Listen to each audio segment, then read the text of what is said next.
Hey, what's up guys? I wanted to share my most recent Rolex experience that involved servicing, because that's exactly what I was just about to have done to it, is some servicing, and that's when the Rolex AD advised me against it. So this is my 116200 and it's from 2003, and it hasn't had anything done to it whatsoever, but we can see it is still in really perfect shape, and that's because I baby all of my watches. And honestly, it doesn't need it in terms of movement. It's still operating at plus 3 seconds to 4 seconds a day. And I believe that's still well within COSC standards, which I still believe is within minus 4 seconds to plus 6 seconds a day. So if the watch is operating just fine, why would I consider having any servicing done to it? Well, again, since it's from 2003, it's now 17 years old. And I was starting to get a little concerned that if I wait too long, meaning until the watch completely stops, that it would cost me more money and cause more harm to the watch than if I did it right now when it is just fine.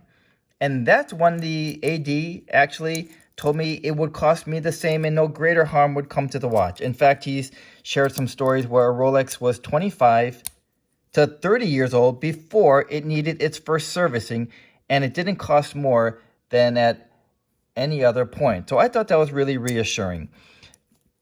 So if I did want to have the servicing done, it would cost between $800 to $900 and would generally take between 6 to 8 weeks.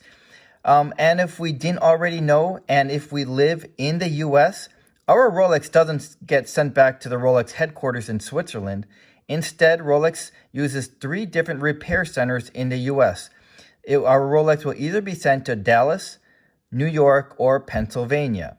So I thought that was rather interesting. And again, the reason that he said it doesn't cost us any more if the watch just completely died than, like, for example, right now. And that's because he said the exact same effort goes into the movement, whether the movement was dead or off by a few more seconds than we would like. This is a lot different than, for example, a quartz movement, because if we leave that dead battery in there for an extended period of time, acid will leak from that battery, causing harm to the watch, which is not the same with a mechanical or an automatic watch.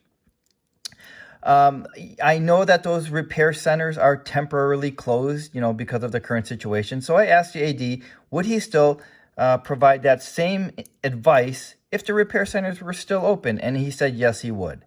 And something else that is really interesting is when we buy a new Rolex, we get a 5-year warranty. And every time we send a watch in for servicing, we get a new 2-year warranty starting from that point. So if we want to have some cleaning done or any servicing within that 2 years, for example, 1 year later after we get it back, well, it's not going to cost anything more because it's still within that 2-year warranty. But we also get a new 2-year warranty starting from that point. So in other words, every time we send our Rolex in, we get a new 2-year warranty starting from that point going forward. And I know there are 2 camps when it comes to servicing our watch. One are those that send their watches in every 3 to 5 years, and another camp where we don't send a watch in until we need to. And clearly that's where I fall in. But at least we can rest somewhat assured knowing that from this Rolex AD that he advises us not to send in our watch, Rolex, or whatever other watch until it needs it, because it's not going to cause any more harm or cost when it comes to having that movement recalibrated and adjusted. So I wanted to share that with you guys, and thanks for watching, and I'll see you the next time.